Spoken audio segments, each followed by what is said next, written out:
Hi, friends, and thanks for joining me this week. My name is Laura Adams. I'm a personal finance expert who's been hosting the Money Girl podcast since 2008.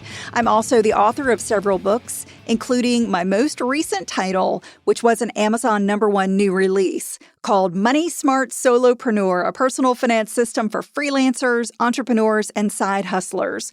So if you're somebody who's looking to build a business on the side, maybe you want a little bit of extra income this year, starting your own business is a wonderful way to do it. You can grab a copy of the paperback, ebook, or audiobook today. If you're enjoying Money Girl, do me a quick favor and submit a rating or review.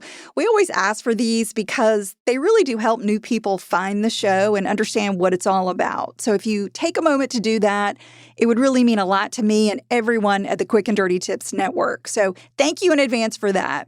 The mission on the show here, it's pretty simple. It's to help you get the knowledge and motivation to prioritize your finances, build lots of wealth, and have more security and less stress. Every show is created with you in mind. It maybe comes from one of your questions, maybe something going on in current events, or something that I just think you really ought to know about. And hopefully you can take that advice and put it to use right away. I would love for you to subscribe to the show and also participate. You can always send me money questions or comments. A great way to do that is on our voicemail line. You can call 302-364-0308. You can also email me using my contact page at lauradadams.com. Or you might want to connect with me on Instagram at Laura D. Adams. Today's episode is number 729, called 8 Pros and Cons of Investing in Crypto in Your 401k. This topic came about because Fidelity Investments recently announced that it would be the first major retirement plan provider to add cryptocurrency to its 401k investment menu later on this year. Over 20,000 employers offer a Fidelity retirement plan, and soon they're going to have the option to add crypto, allowing workers to invest up to 20% of their account balance specifically in Bitcoin. Now, if employers choose, they can set a lower Bitcoin limit, such as 5%. While there are thousands of cryptocurrencies in circulation, Bitcoin is called the king of crypto because it's the oldest and the most well-known digital asset out there. However, if the Bitcoin 401k gets popular, Fidelity could add so-called altcoins. These are things like Ethereum, Tether, and Cardano. And other brokerages offering 401ks could also follow Fidelity's lead and add crypto for their plan participants. So this may open the door to a lot more crypto in retirement plans in the workplace. So just because you might have crypto coming to your 401k, does that mean you should buy it?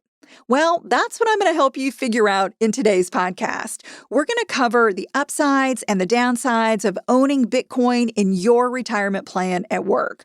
Let's get started with the advantages. Now, these aren't the only advantages, but these are the main ones that I think you should know about. So, pro number 1 for investing in crypto in a 401k is cutting taxes. If you're a regular Money Girl podcast listener, you have heard me say over and over that workplace retirement plans are the first place your investment dollars should go.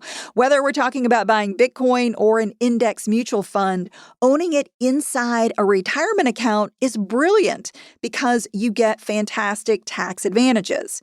Let's say you buy $5,000 of Bitcoin in your traditional 401k and the value explodes to $50,000 by the time you retire. You would avoid paying capital gains tax on all that investment growth. Instead, you would just pay ordinary income tax on withdrawals from the account in retirement. Now, if you use a Roth 401k, you'll get even better results making that same investment.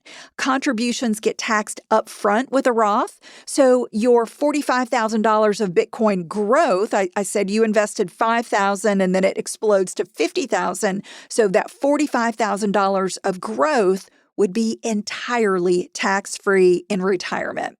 Once your Roth contributions get taxed, you never pay tax on them again, nor on any investment growth in the account, which is pretty darn sweet. Plus, unlike a Roth IRA, there is not an income limit to participate in a Roth at work. So no matter how much you earn, you're eligible to make Roth 401k or maybe Roth 403b contributions when offered by your employer. The bottom line is that $1 in your 401k is more valuable than $1 in a taxable investment account.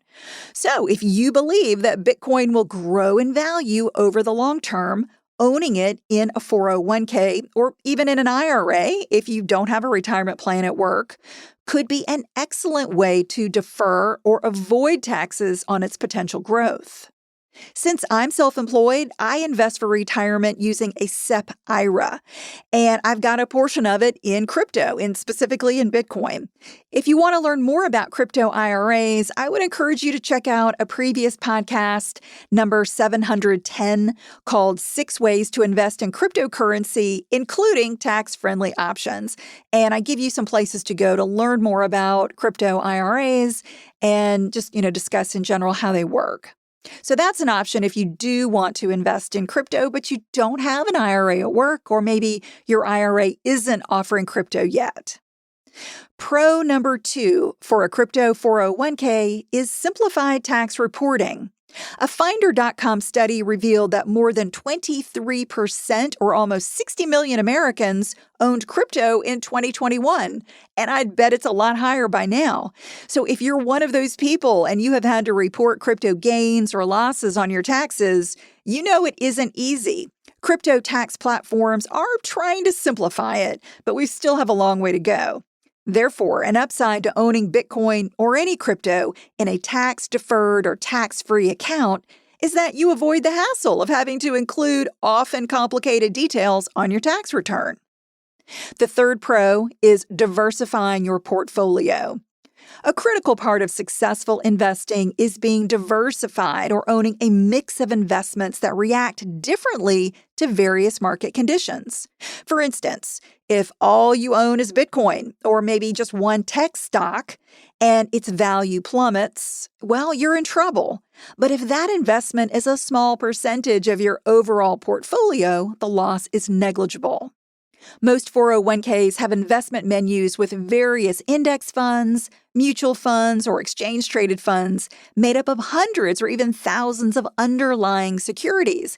That gives you instant diversification. And if it's right for you, adding a measured amount of crypto to your portfolio exposes you to digital assets, giving you more diversification.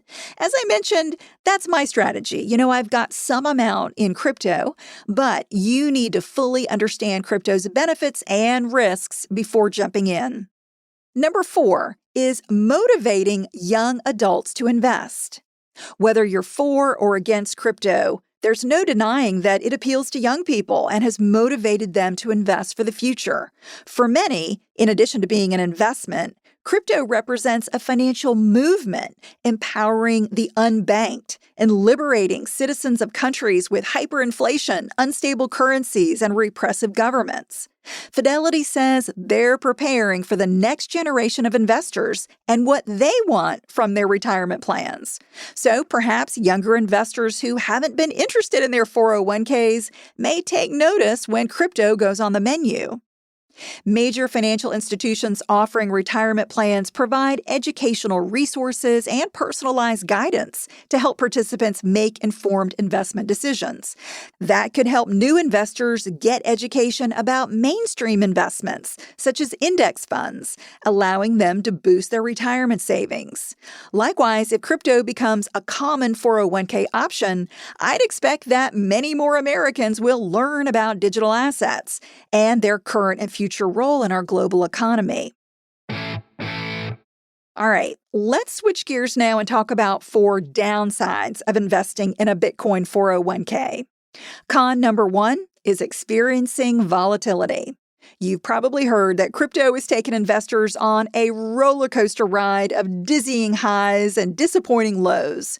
In the final quarter of 2021, Bitcoin reached a high near $69,000, but is currently valued at about $30,000 as I'm recording this show. Fidelity says it wants to enable employees who are comfortable with the risks and volatility of cryptocurrency to invest in Bitcoin.